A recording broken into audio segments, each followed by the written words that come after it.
you graded a lot of students in a very short amount of time for quite a low cost. Can you tell us a little bit more about that? Talking about, say, 100 students, or two US dollars maximum.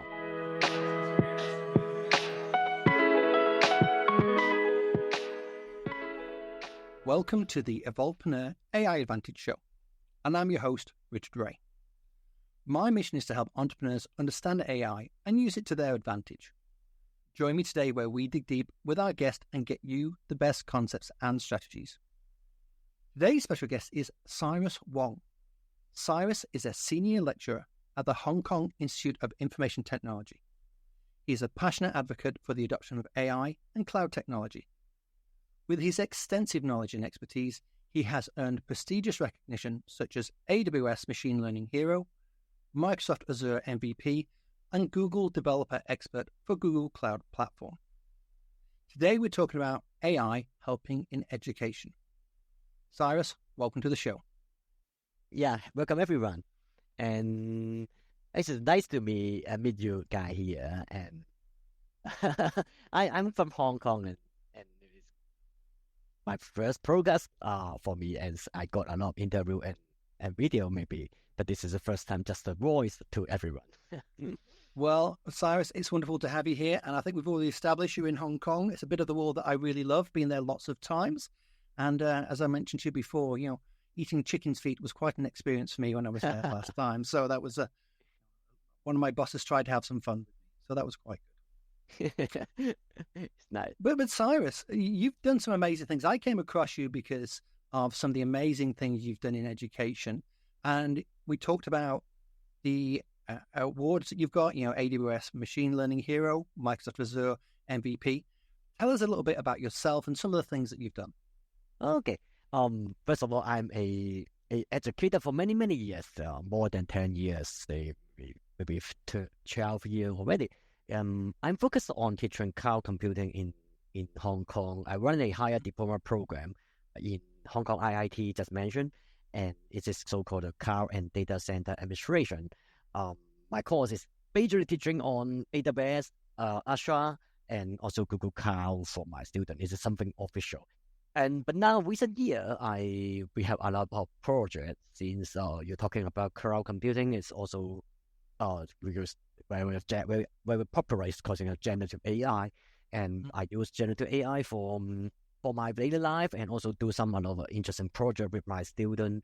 In general, I will build on different cloud render technology to say that Azure, OpenAI, Google Cloud, Amazon, I will use all kind of technology. Once they release the new service, I will try it, and also I will build something on this. And in general, I'm a lecturer, and sometimes we teach students, sometimes I build project with my student, and a public speaker over the world. Fantastic. So as I mentioned earlier on, I came across you when I was researching a project to look at how AI can help educators. Now, some people are worried that AI is being used by students to cheat. But what I actually saw was a great example where you were using AI to actually grade papers, to mark exams, etc. So tell us a little bit about that approach that you took. Yeah. First of all, I really don't mind my student to using AI to do their assignments, as it is something very similar to as the But it's there now. It's not going to go away, so why not? Yeah. This is no problem. As you think about a calculator, you're doing mathematics in the past, you don't have calculator or computer. This is something manual. But nowadays, it's something AI is something like a calculator. You are supposed the student graduate, they need to use the tools for their daily life and job. And this is the reason why to stop them to using the generative AI or AI for their daily life and assignment. This is what I've done maybe a long time. Is once the AI ready is released to my student, I also create a platform for my student to using the AI under my supervision. And for the recent project, which is more interesting, is that since it is logically you think about it, if your student using the AI to submit their assignment, why the teacher doing the grade their assignment manually? This is not making sense. Okay, the student using AI, teachers should also using AI. This is the reason why I bring about how to use AI to process the student submission.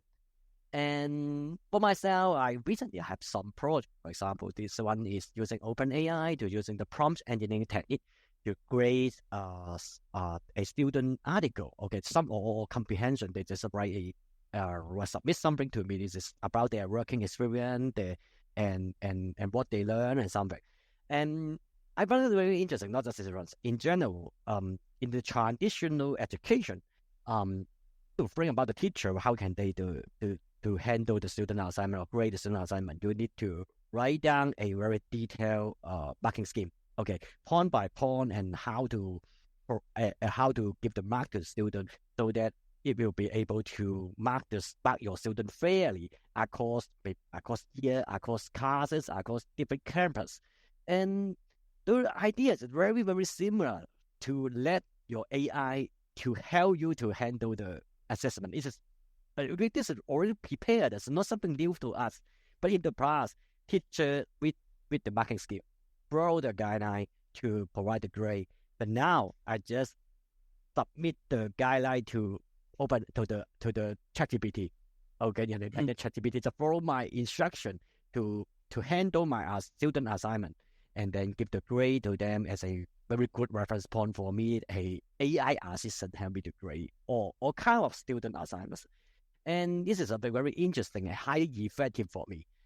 And maybe this is, I guess, some experience learning is that this is not just, I think this is not just for the school related issue. You can apply this kind of technique to other problems. For example, you have something like you need to assess review the document from the insurance policy, or some claim policy, claim for funding, something. Oh, you cracked the car and you want to claim back your money. Then you write down the case, and then in the past the agents need to review the document and then see if detail is enough, is it logical, making sense, is there something wrong. But this is something very, very similar to assignment. So we set up the rule. For example, students should submit a article in how many words, and then this should include the introduction. The introduction is supposed to be talking about your background, and then you what kind of job you've done and learn from the job, and then we're writing an article to grade their working experience, and then we just one by one provide the detail to the OpenAI. And this is okay to maybe something interesting. When you want to let the AI to help you handle it, it's just you necessarily need to write the prompt step by step, and then ask it to explain the detail, and then you will do a very particular job to handle the assignment assessment grading problem. Mm-hmm. And I open source everything. You may take a look. Oh yeah, no, you've got some great links that I will put into the show notes for today, because as I say, I stumbled across you when I was researching a project, and I was incredibly impressed with some of the things that you've done, about how easy it was once you got that ball rolling. Oh, so once things had started, how quickly things could be good. So you graded a lot of students in a very short amount of time for quite a low cost. Can you tell us a little bit more about that? Yeah. Actually, for the course, it's just based on the number of token I'm using for the assignment. Depend on the type of assignment. And in general, I don't need to use a very, very powerful machine learning AI model. Just ChatGPT 3.5 will be very good and enough to handle the student assignments. If you're using ChatGPT 4, it will more smart, but it is not necessary for the case. As I just mentioned before, I just need to ask the AI engine to follow my marking scheme to calculate the student performance and then provide a mark. And this kind of job is not very, very need a very powerful AI engine to handle it. So the course talking about say 100 students is for my class, and for the assignment is in a say 10 page in Microsoft Word, is say maybe a few thousand of words, less than 10,000 of work. And it will be very cheap for a class, say 100 students. They say for $2 maximum in general. But the course is very depend on the length of the how long is the student assignment. Okay, if they submit a lot of tests, and the the ChatGPT is the course is based on the number of token the AI required to using it. And basically, if the assignment student submit it is not very, very long in test, it will not be very expensive. But for me, my experience is just a few dollars. For my salary, it's not so cheap. For 1 hour of my working hour, I think it's much higher than the 10 times, not 10 times, maybe 100 of time, 200 of time, at least for using the AI to help me to handle the assessment. But for my case, it's very different now. In the past, we just create it manually, and it take me, say, 3 hours, 4 hours for one set of assignment, one by one. And then it is very exhausting. What, so up to 3 hours per assignment, and you have per class. It should be per class, it's not per student. My assignment mean a class assignment, and a few hours is quite long, as you need to review it one by one. It take me a lot of time and maybe tired. And be honest, if you are a human, you will be exhausted, you will be tired, and then the grading process may not be very fair in it. As you know, the first assignment you are in good condition, but the last one, the student, you are already frustrated, and then very my eye will feel very tired. Or maybe you don't like the student. Yeah. Also, if you watch about the student name, you may think you have bias. Yeah. But now using the AI, I resolve the problems that I just don't have to exhaust myself, and also which is very, very fair. And the process, you're using AI to handle the assessment, and then I just take out some human become the QA one. We will take a look to the sample it, or review but the process is that you for the first time, you develop the assignment and develop the prompts. You take some time to process it. But next year, for example, the first year I do this assignment, the next year 2020, can we use the prompt? But the first time, the process is that I would just ask the AI to help me to mark, say, a few sample, and then tune the prompts, and then tune in the good condition, and then I would just process it for the whole classes. And then after the processing, I just may take out some samples, say 20% or 10% to review, and take a look at the comment. Yeah, since I will ask the ChatGPT to comment the student assignments, and also, how can the mark they calculate? Okay, they need to provide the AI need to provide the step and calculation. How can they get the mark, keep the mark for this student? And I just review it, and it's really quite interesting. I also do some testing on my previous year's student assignments. I have graded myself already. And then I just ask the AI to regrade it, and then I just compare the differences. And this is quite interesting. The differences is very minor. It's very similar to what I. Good to know. Yeah. This is the reason why for a teacher myself I can try it. I just not use the current student. This is the previous year student, and then we already grade all of them. But the difficulty is that in the past, since this is not using AI to process to grade all the student assignment, the detail is not enlarged as AI. As now, I using AI, I can ask the very, very detailed step, very detailed reason how it happened. But for the previous assignment, I graded in my inventory. It's just a number. Okay, this is 10 marks. This is 20 marks. But the AI could actually give a much more detailed explanation of what was good and what was bad, yeah? Yeah, reason is very important. As a problem is that for the human teacher, maybe in other country will be better, but for my case in Hong Kong, we need a lot of assessment, a lot of student, a lot of work here, and we are very difficult to spend a lot of time to give the reason or explanation or more detail on every student performance. But now I just ask the AI to not just to give them out, give the reason, give the improvement. Told the student, you should improve here, and this is very, very interesting. This is interesting. I mean, so have you had any students come back to you and say, "I don't agree with the mark because it's AI"? Actually, by students is sometimes they don't have this kind of complaint as the AI is sometimes is you can tune it. People say that the AI will have some hallucination and something wrong information or something. But for this kind of assessment work, it's a difference. There's no creativity. Okay, we just set the ChatGPT temperature or setting. We ignore all the creativity. We let everything is on the fact. Okay, based on the fact, you can just tune the parameter so that it's zero creativity. Just follow the rule and then something very objective, not subjective. And the result is quite interesting. Is that since people say that ChatGPT will have or AI will have sometimes provide some wrong information, it depends on if you are not tuned the parameter properly, have this kind of preference. And also we are talking about the background information provided to the AI. It's so-called context. In detail, we will say that, we need to the marking scheme and the student assignment here.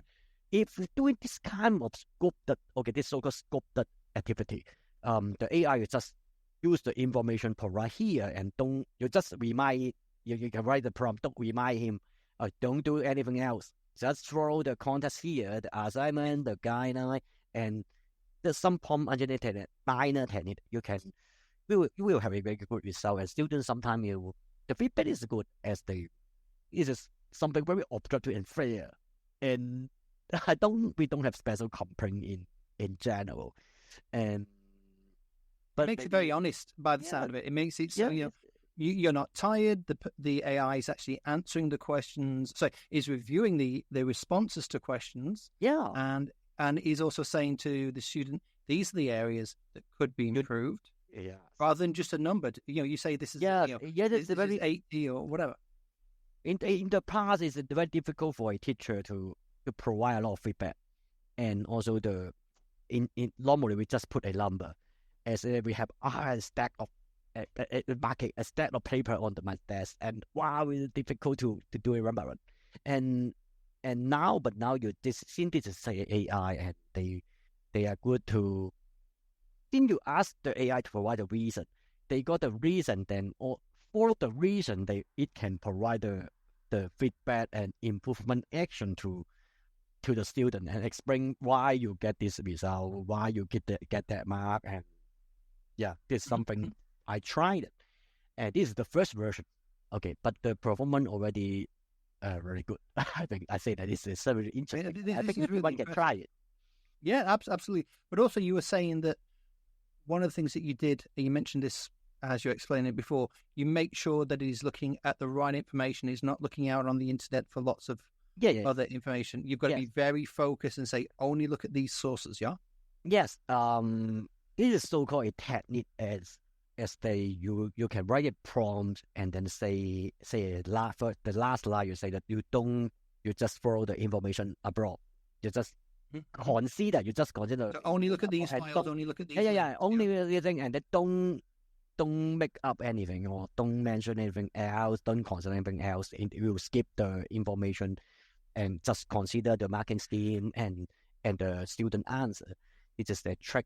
And but this is, I think, not just for assessment. Normally, this is something a prompt engineering guy will always remind the ChatGPT. Don't provide extra information. Just follow the background information I provide here, and it will be interesting. This is something very interesting trial for us and my college, my student.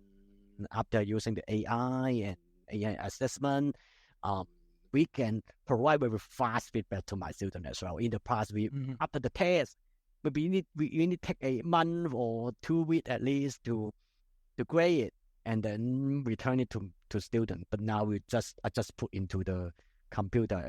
For handwriting, we will OCR, and we just scan it and then we just grade it very quickly, and then we can have the first version of the grading result.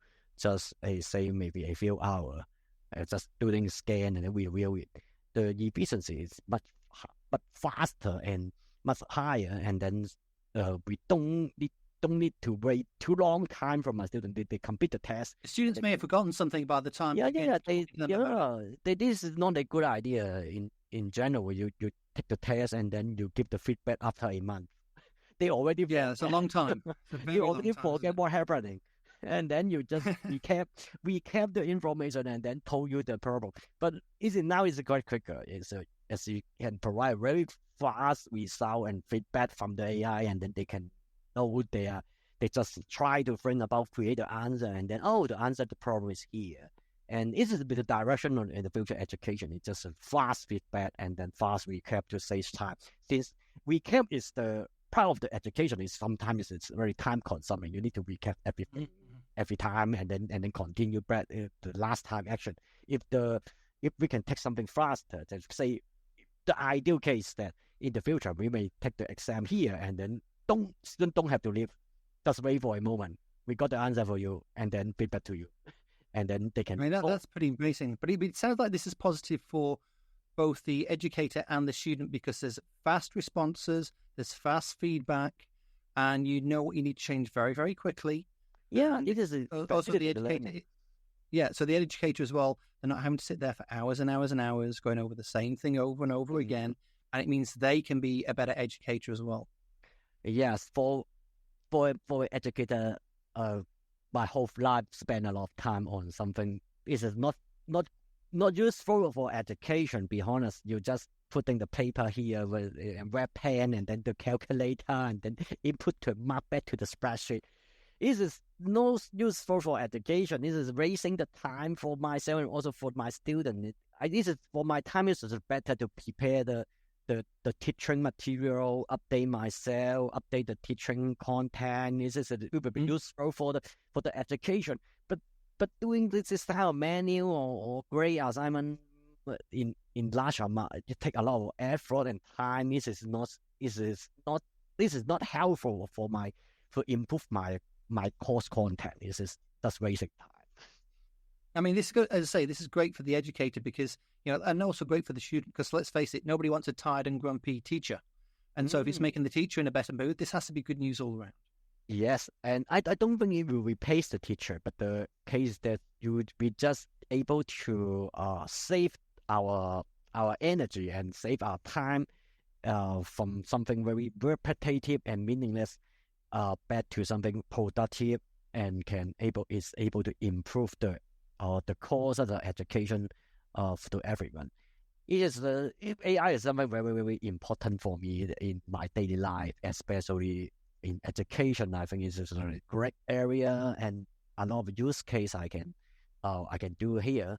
This is just for grading, and also I have other interesting application. For example, we can use the AI to help me to regenerate the correction, regenerate the answer, so that we can have some we can make the correction different for every student and different answer consist in pairs, so that in the past you say that using the AI you student can get the answer immediately. Okay, but now all the question is different from all students.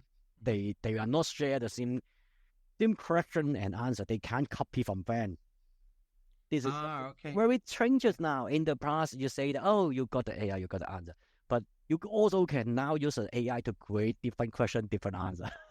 That makes a lot of sense. Yeah, that makes a lot of sense. I'm assuming as well that any AI system could potentially link to a source of information which has been updated externally. Yeah. Say there is a new rules or anything like that. You can use the same prompt, but the new information is there. You can sometimes we use the prompt for certain assignment or certain subject, but the direction will be what I am working on is that I will create a application. It is just point to all my lecture slide, lab exercise, and all the learning material. Point to the folder. Okay, point to those files, and then based on those files to create question, to answer different question. This is it very popular and nowadays so-called RAG application in large language RAG application. Retrieve flow, retrieve argument, generate. RAG means something like that. You just certain context here, but my context will be a subject on top of a subject. For example, on top of Python programming, and then we just. Since if you let your AI to do whatever they like, it may not focus on what the student know, what student learn. I want the AI to provide the answers. It's more based on what they learn in the classes. So it can make it more challenging for the student. So it can help them learn new things and push them in the right direction. Yeah. Yes. Also, one more issue is that we want to scope down. Okay, scope down the level of the subject. General question or general answer for student. As the case that there's a different level of the knowledge. Say junior, senior, or PhD level, and for the answer provided from LLM. You are not sure as they can provide different level answer for certain question.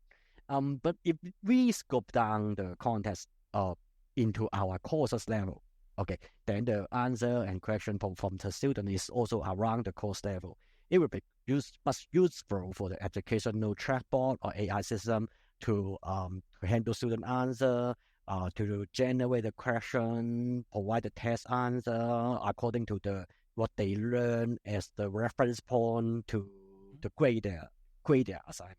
It is something I'm doing and trying to do it. So this is very exciting because it sounds to me that you've got that ability. Then it doesn't matter what level the student is at. It could be all the way up at PhD level, or it could be a beginner.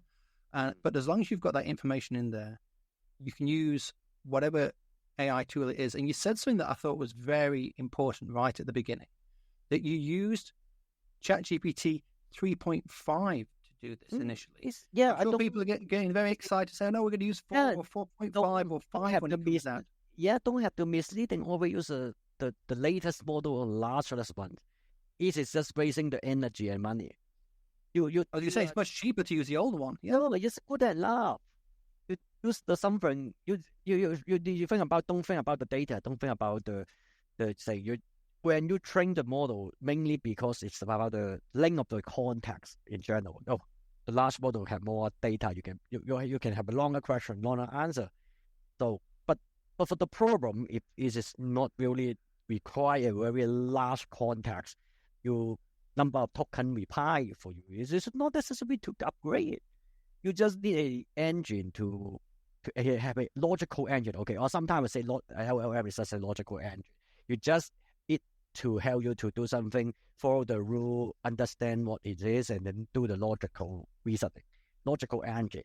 And the more powerful model is to a bit smarter, a bit more smart, but don't need so smart.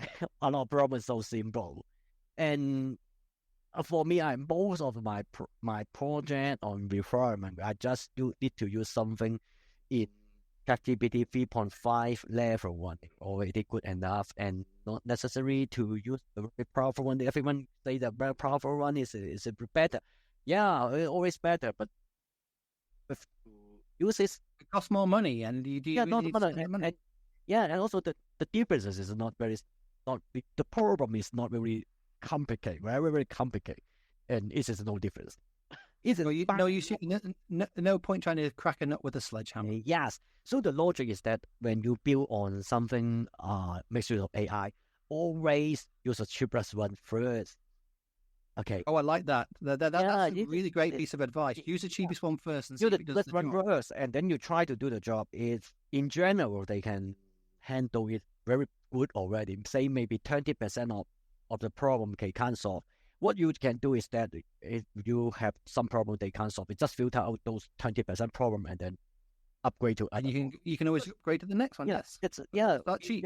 Yeah, in general, my programming, my source code is that more of the problem will go through 1.5, and then when you have some error at the end, say 10% or 20% have the error, and then I just rerun the problem assignment. They can't grade it. Okay, something wrong from 3.5. Just filter out, and then run again with ChatGPT 4, and they will solve all of them.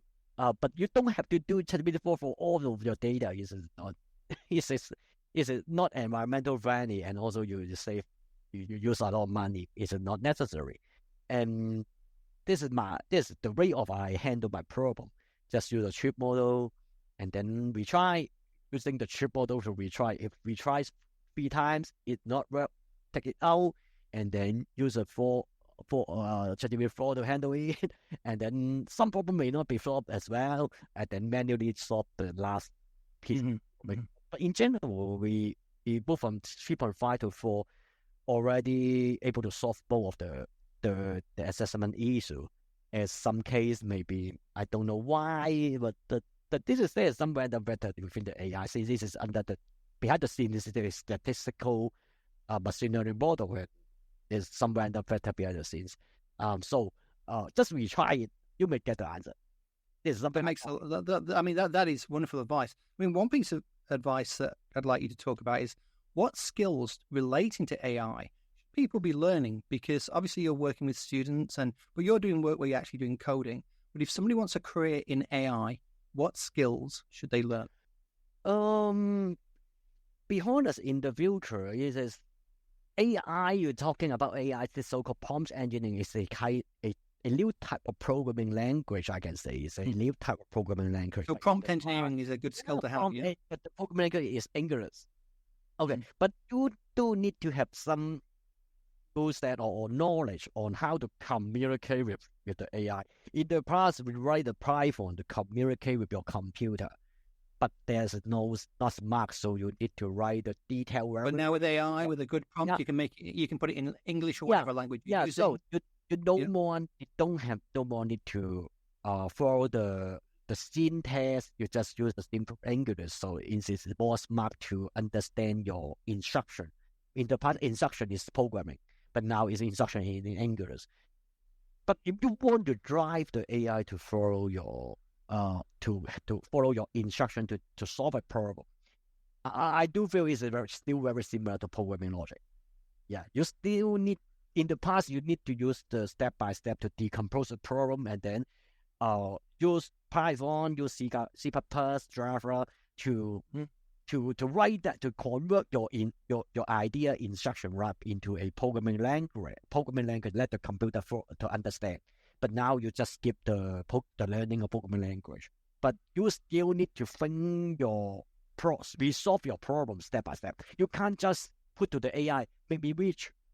Who knows how you make money? It's not a magic wand. You still have to be careful what you say to it and the steps that you get put in. And you need to still need to have the programming thinking model. You need to, if you want to drive the AI to do something very well, you need to still need to have the decompose your problem in your brain, and then you need to step by step. For example, you want to check in the future, maybe you do so-called track programming. You just track, but you still need to drill something like drill down the problem. Okay, the generic problem, and then AI provide you some feedback, and then you continue to drill down, and then to get your final answer. This is not to myself. I do feel this is something still very very similar to programming. Classic programming. You've got to have that logic skill set. Yeah. So logical skill set will still be very valuable to everyone. But I don't think learning programming or is no use anymore. But since the learning programming is something like you have a very good logical thinking, the logical engine need to have a user good at logical thinking if they want to use it effectively or solve the problem really complicated. And at this stage, people who are good at IT skill or in programming, they can write the prompts much better. Yeah, it is quite making sense, as this is just a new type of programming engine, AI engine is just simply use English to write program for myself. Yeah, well, I've certainly found that my programming background, and especially when I've created flowcharts to say how I want things to work before I go anywhere near writing code. Yeah. And I can use that same thing and just put it into English, but also it's a lot more forgiving at times. It's not a case of if you miss off a semicolon or a comma in the wrong place, then all of a sudden, things are much better and easier. Yeah, but this is something very similar. But the problem is that if you're using the LLM, you will have the problem that if you provide the wrong instruction, it will do something wrong for you as well. In programming, you provide the wrong syntax, it's just run into it. It just doesn't work. Yeah, it doesn't work, and one may just not able to run. But now, if you can always write anything to the LLM, it will just do it. And if it is not making sense, it will provide a nonsense feedback to you. It is So that old saying of garbage in, garbage out still holds true. Still, if be honest, it's even worse. In the past, you garbage in your programming script, it don't work. Will not cause problem. It does not work. But now, if you write something prompt is not really good in quality, it will provide you a not in quality output. Now this is interesting then. Yeah, so but we've got the difference now though, that whereas before, as you say, if you did bad programming, the thing just wouldn't work. If you were lucky, if it looked like it was working and going wrong, that was obviously a problem. Yeah, it's even worse. That's whole error. Yeah, you don't want that. But the issue now is that obviously the AI system, ChatGPT or whatever it might be, will try and give you an answer. Yeah, already it would definitely give you any answer. So the case is that there will always have logical error. There's no syntax error. Just like that. Yep. In the past programming, you have a syntax error. But using LLM, there's no more syntax. It's just plain English or plain language, Chinese or whatever. Just provide anything for you. You will have always need to care about its logical error. No, that makes a lot of sense. There's the reason why some people say that you don't have to learn programming, and then AI will replacing you. Just help everyone become a programmer. Part of them is not. It's true. Yeah, if everyone have the programming thinking, everyone become a programmer. It's very easy using English. But if they don't have the logical thinking, especially program thinking, and it will not work at all. That is a great way to look at things, and I've never thought of it like that in that respect. But tell me, Cyrus, if there's one piece of advice that people should take away from our conversation today, what would it be? Be try to creative to solve your problem, every problem, your daily life with AI first. You will. I found that if you just, some people say that I always doing this in the past and continue to using the old way to handle the problem. You can save my time, just don't have to think about it. But I don't think so. You just everything, just try to put into the AI, try it first. It will give you a surprise. As if you don't try, you don't know it can do it. That's what that is wonderful advice. Yeah, otherwise, a lot of people say that I use this to myself to handle the problem manually. Okay, it's just quite fast, but if you always did it, you will not improve yourself as you don't use the new tools, and just try to put to the AI try first. try first in Chinese, and you will have surprise to have something amazing you don't expect. If I don't try it, I don't know it can do it. Well, Cyrus, I've got to say, when I mentioned when we did the intro at the beginning, we mentioned that you were passionate, and that's clearly coming across today. So that's been a really great conversation. So Cyrus, tell me, where can people find you, on what exciting projects have you got on the horizon that they should know about?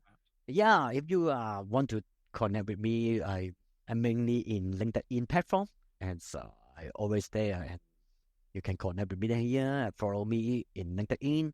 And if you want to take a look at my project, you can go to my GitHub, okay? My GitHub, Wong Cyrus, and also some blog posts is over Microsoft Learn. You just Google it, Cyrus Wong. This is where I found you.